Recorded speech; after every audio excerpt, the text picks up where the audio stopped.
అప్పుడప్పుడు కర్రీగా చేసుకునే బీట్రూట్ గురించి తెలియని వారు ఉండరు. అయితే దీనిలో ఔషధ గుణాలు తెలిస్తే ఇక వారంలో కనీసం 2 రోజుల ఈ బీట్రూట్ ఉపయోగిస్తారనటంలో సందేహం లేదు. బీట్రూట్ సమృద్ధిగా పోషకాలు కలిగిన కూరగాయ. దీని రసం ప్రతిరోజు తాగటం వల్ల అనేక ఆరోగ్య ప్రయోజనాలు కలుగుతాయి. బీట్రూట్ రసంలో నైట్రేట్లు, యాంటీఆక్సిడెంట్లు మరియు విటమిన్ సి ఉన్నందున ఇది గుండె ఆరోగ్యాన్ని మెరుగుపరచటం, జ్ఞాపక శక్తిని పెంచటం, చర్మాన్ని యవ్వనంగా ఉంచటంలో సహాయపడుతుంది. బీట్రూట్ జ్యూస్ వృద్ధాప్యాన్ని త్వరగా దరిచేరనీయదు. బీట్రూట్ లో ఉన్న నైట్రేట్లు రక్తపోటును నియంత్రించటంలో సహాయపడతాయి. ఇది రక్త ప్రసరణను మెరుగుపరచటం ద్వారా గుండె జబ్బులు, స్ట్రోక్ వంటివి వచ్చే ప్రమాదాన్ని తగ్గిస్తుంది.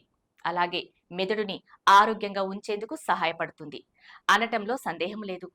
బీట్రూట్లోని నైట్రేట్లు మెదడుకు ఆక్సిజన్ సరఫరాను పెంచి జ్ఞాపక శక్తిని, మెదడు పనితీరును మెరుగుపరుస్తాయి. బీట్రూట్ జ్యూస్ చిత్త వైకల్యం, అల్జీమర్స్ వంటి జ్ఞాన సంబంధిత వ్యాధుల ప్రమాదాన్ని కూడా తగ్గిస్తుంది.